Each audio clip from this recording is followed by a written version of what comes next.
Was I wrong about Harbor Freight? 4 years ago in this video, I told beginner woodworkers to avoid their bottom of the barrel tools. And wow, did the comment section have some strong opinions about that. The Harbor Freight fanboys are still roasting me to this day. But what if I was just being a tool snob without actually giving them a fair shot? So I decided to put my money where my mouth is, and I drove down to my local store where I spent a small fortune on their most popular woodworking tools. And since I refused to give you a glorified unboxing video, I made this project using nothing else. And after 2 days of real workshop testing and questioning my life decisions, I've got some surprising results to share. It's time to get into it. Let's start with the Hercules 12.5-inch planer, and I definitely should have brought a friend to help me get this thing because holy moly, it is heavy. I could barely lift it into my cart at Harbor Freight, and unboxing was equally humbling. So my first impressions, this planer has a substantial amount of steel, including these 4 posts that are connected to this beefy steel top, and cheaper versions don't have that kind of build quality. Speaking of cheaper, Harbor Freight does have a Bower line planer. That's less expensive, but it's only a 2-knife setup. You want to skip that one unless you enjoy disappointment and tear out. Now the in-feed and out-feed tables were surprisingly nice, plus they were exactly where they needed to be right out of the box. So 1 point for the fanboys. And a quick tip, you don't want to set your in-feed and out-feed perfectly coplanar with the bed of the planer. Instead, you want the ends slightly raised to prevent snipe. Another nice feature to help prevent snipe is this carriage lock, which needs to be unlocked and then locked to move the cutter up and down. This planer has all of the bells and whistles you'd expect at this price point. It has depth stops, smooth motions, the works. And I did like that the depth adjustment wheel has the numbers on there so you can see how much you're raising and lowering the cutter head. It's very fancy. Most planers have a gauge on the in-feed side to let you know how much material you're removing with each cut. And I thought that mine was defective, but it turns out it's just this tiny little ball that registers right near the center, not the entire width of the planer. It's likely that someone had the right idea, but then accounting came in and was like, how can we make this thing 3 cents cheaper? Now, that's all great, but how does this perform? I was milling up a lot of sapele, which is slightly harder than hard maple on the Jenga scale.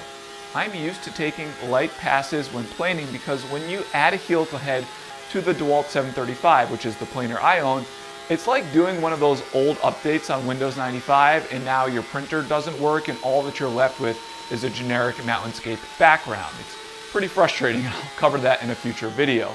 The Hercules obviously had no problem with those light passes, and when I tried to take a little more off, nothing crazy mind you, the machine performed great, but the cut quality really suffered and I did get a lot of tear out. Again, it's a dense wood, so we can put only part of the blame on the planer. Now I hooked up my 4-inch dust collector hose to the dust port, which fit perfectly by the way, and bonus points for a properly sized dust port. However, I was really underwhelmed with the performance.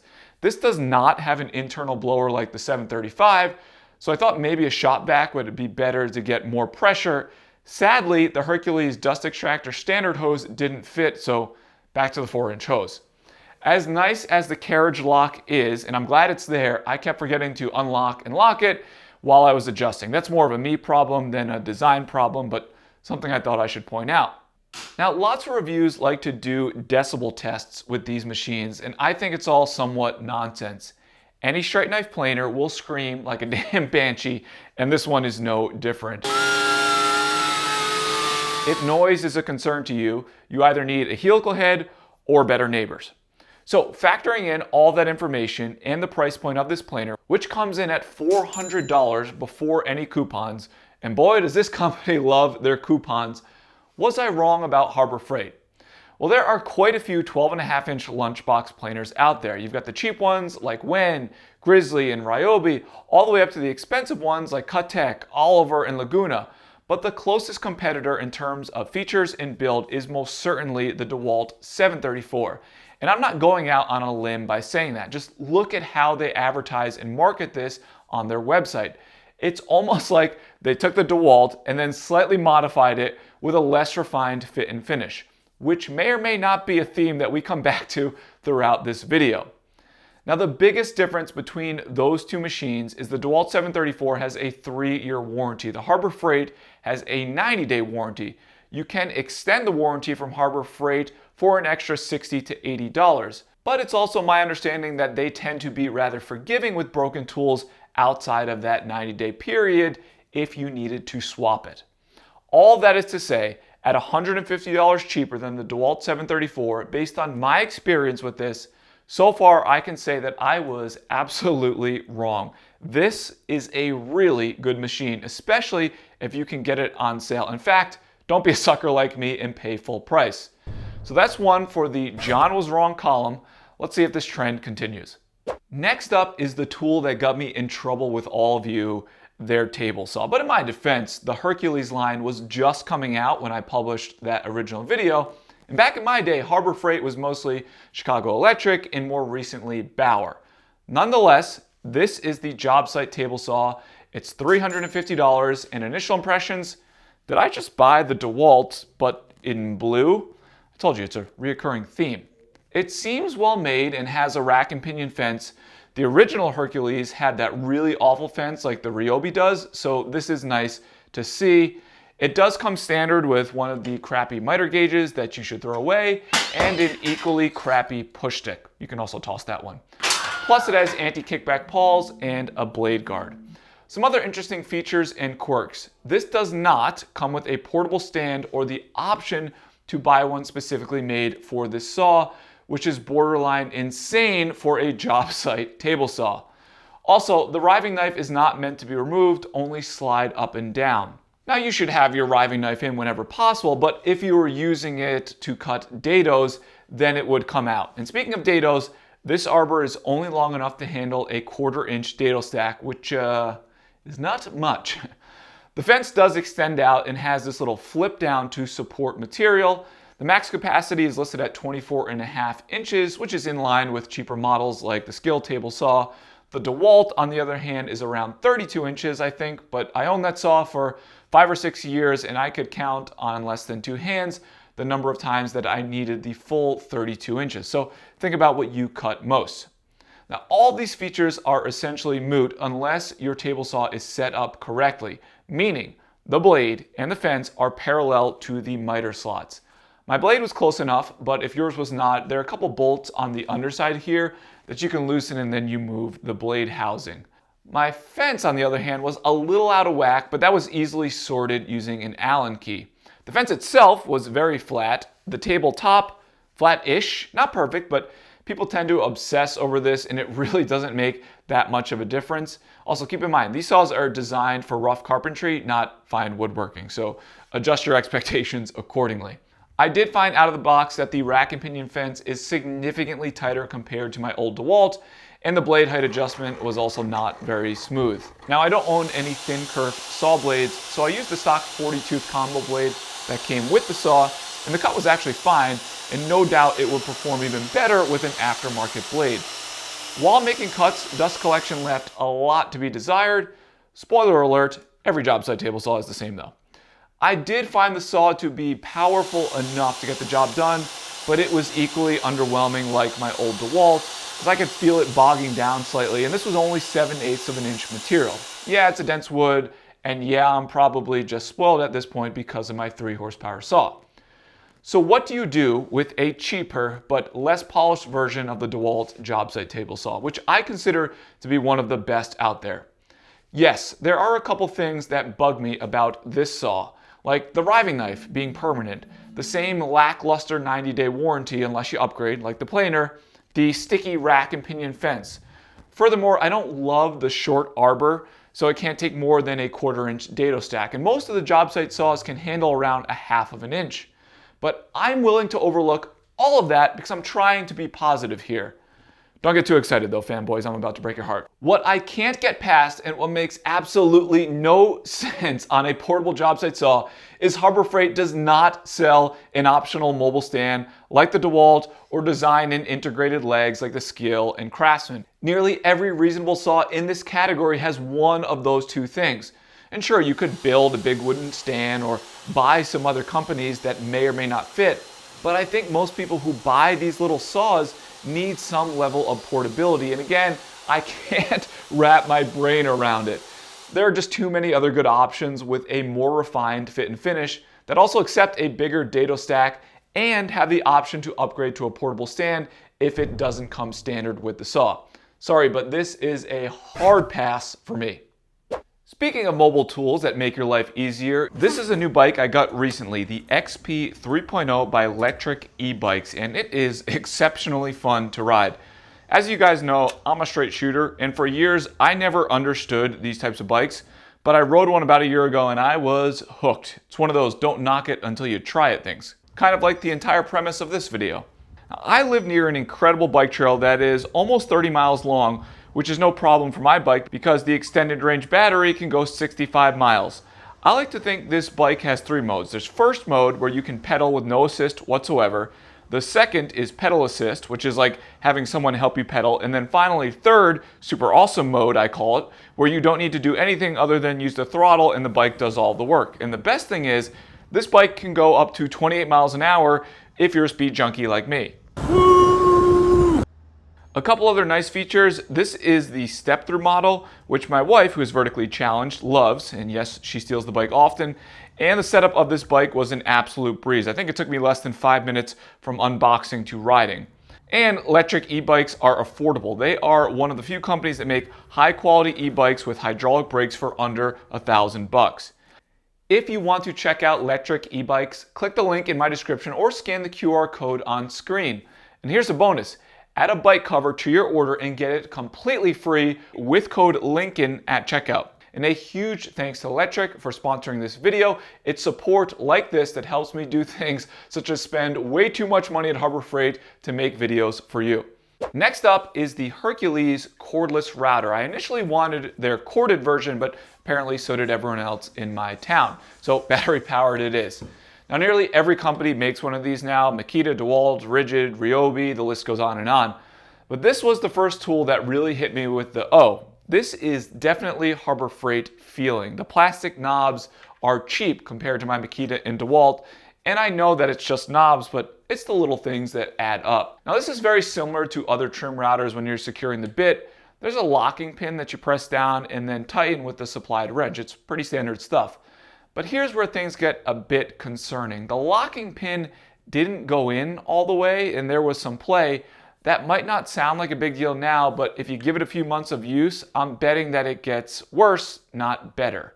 I was prepared to really dislike the rack and pinion depth adjustment because it looks really similar to my old Makita. And let me tell you, I hated that Makita so much that when it broke, because I dropped it, totally my fault by the way, I hopped off my battery platform and bought the DeWalt instead. But this wasn't as bad. It's still not great for micro adjustments, which is pretty critical on a router. Also, my Makita started off fine, but it lost its ability to lock into place and then the bit would drift in use over time before I dropped it. Also, if you care about those cheap feeling plastic dials, you are not going to like this one. Now, the router does come with an edge guide and dust collection port, which is really nice, but not really something that I find practical for trim routers. I like to use these for quick edge profiles, and then I save the other operations for the bigger routers. One thing I notice is that you need to press the on button for way longer than other routers that I've used to get it to turn on. Well, let's give their design team the benefit of the doubt and say it's a safety feature. However, it was annoying when you're trying to work efficiently. As far as the operation goes, like most cordless palm routers, it's a little tippy.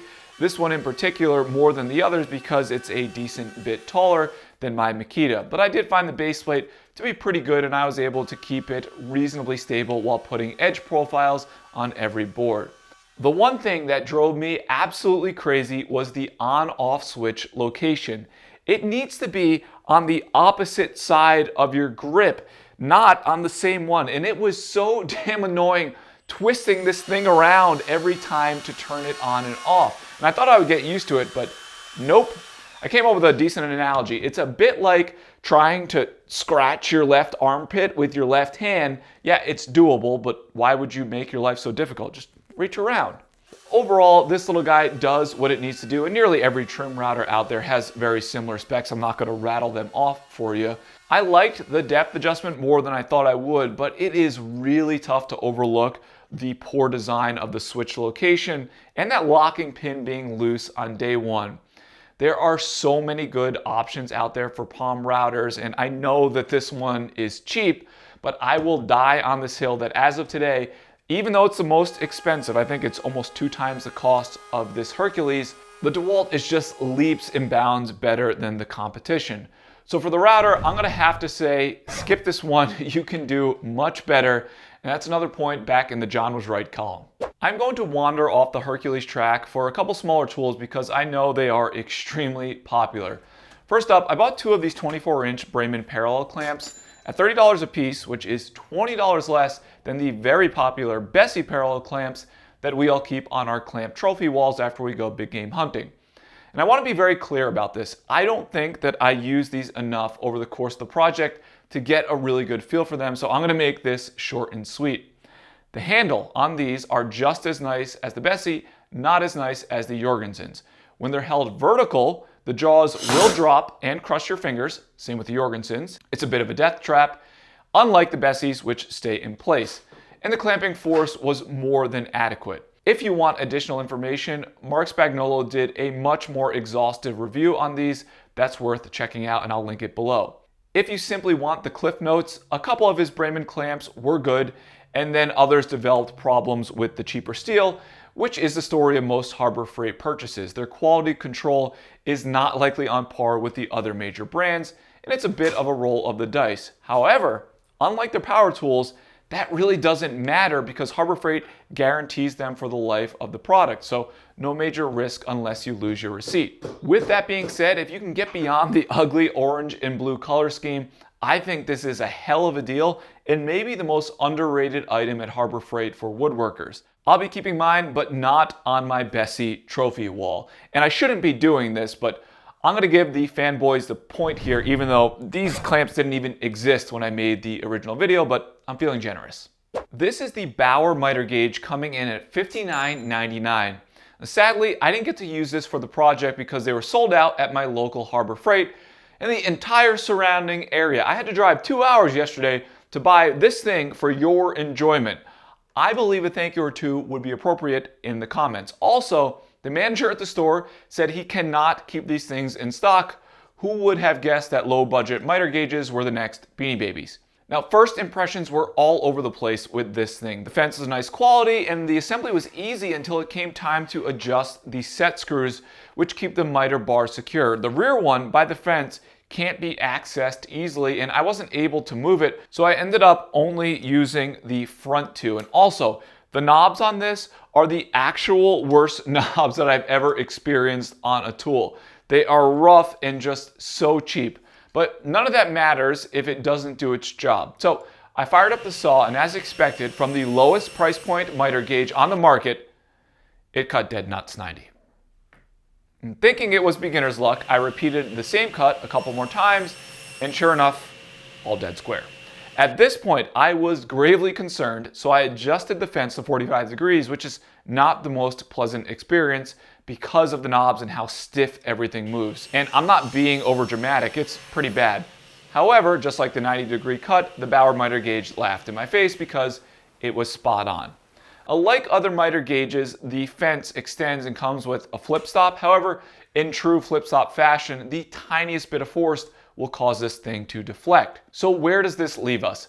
I've seen other reviews of this miter gauge and it was not dead square out of the box like mine, and recalibrating it does not appear to be super straightforward, if at all possible. Again, cheaper items have lower QC standards, but you could just return this to Harbor Freight, no questions asked. This miter gauge does exactly what it's designed to do. Personally, this wouldn't be a buy for me because my dainty fingers hate those knobs and I'm a miter gauge snob. But if you're starting out or you can't justify the price of other miter gauges, which are almost 2 times the cost, as much as it pains me to say it, this is an absurdly good buy if yours comes square. Getting my ass kicked over here. Should have done Walmart tools or something. This feels like a good time to give you all a free gift that I've been working on. Now, aside from videos trashing Harbor Freight, some of the most popular content on this channel is focused on wood finishes because everyone always wants to know what they should finish their project, like this bench with. And the answer back is It depends on a lot of factors. So I spent the last couple months building an interactive quiz that helps you select the perfect finish for your project by giving you 3 custom tailored recommendations. Like I said, it's totally free, and my gift to you, there's a link down below. Time for everyone's favorite tool that they are unnaturally passionate about: drills, particularly this 20-volt beauty, which is really just an 18-volt. You can't fool us, you clever Harbor Freight marketing department. Now for the drill, battery, and charger, it costs $97.99, and the tool only is $69.99, and that is a hell of a deal. But I'm gonna do this segment a little differently than the others and tell you right up front, this is a pass. And Hercules sympathizers, you need to calm down. I'm gonna explain myself. Yes, this drill does all of the things that a drill should. I used it for drilling, screwing, more drilling, and then more screwing, and as expected, there were absolutely no issues. And I'm a firm believer that for the average hobbyist, just about every drill on the market is more than good enough. As far as this one, it's almost like, it may or may not be, but likely is very similar to, and odds are high, that's my best wink I got, essentially an older model with slight modifications of a popular brand that this advertises against. Lost my train of thought there. Oh yeah, other nice things about this drill.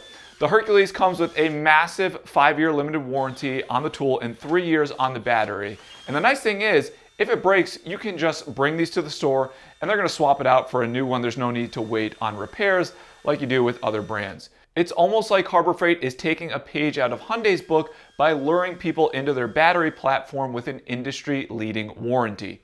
So you might be saying, with all of that information, how in the world was this drill a pass? It's actually simple, and it goes back to the battery. I am a firm believer, and I have said this for years on the channel, you pick a battery platform based on the secondary tools, not the primary ones. You date the tool, you marry the battery. And everyone makes drills and saws, but it's all the other nonsense like nailers, chainsaws, weed whackers, lights, fans, lawnmowers, coffee makers, things that you might not need today, but could in the future. And as of today, the battery lineup from Hercules with only 27 tools is much too small when you compare it to people like Ryobi that have 300 or Makita's 350 plus battery operated tools. So while the drill itself is actually pretty good, I cannot in good conscience recommend locking yourself into a battery platform with such limited options.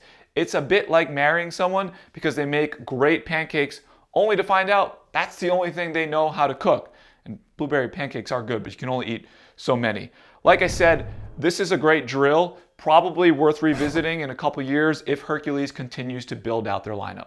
Finally, we have the crown jewel of the Hercules lineup. This is the 12-gallon, OSHA compliant, their words, not mine, dust extractor, coming in at a whopping $350. And I'll be honest, that is a tough pill to swallow.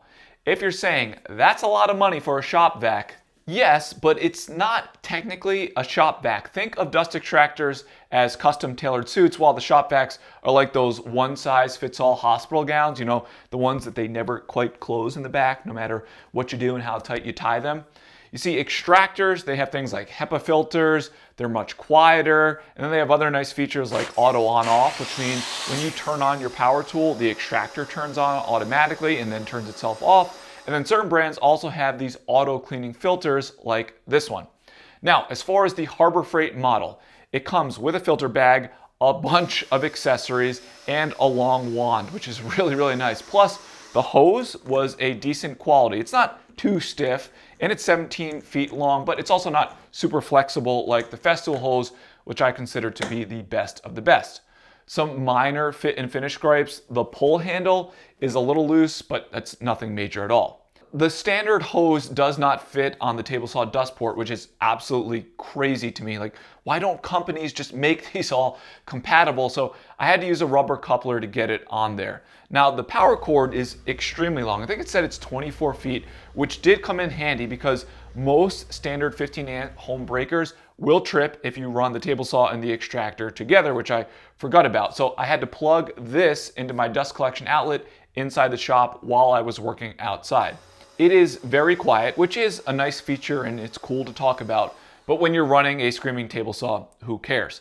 Now, after the table saw cuts off, the extractor was staying on for about 12 to 15 seconds, and during that time, you can hear it cleaning the filters. So does it work? Now I ran this for a couple hours and by no means is that an exhaustive test, but the filters appear to be reasonably clean and it gets a lot of suction. The table saw simply does no justice, but it was fantastic for cleaning up around my shop after. Dust extractors are a crowded space. You've got the cheaper options like this one for $350.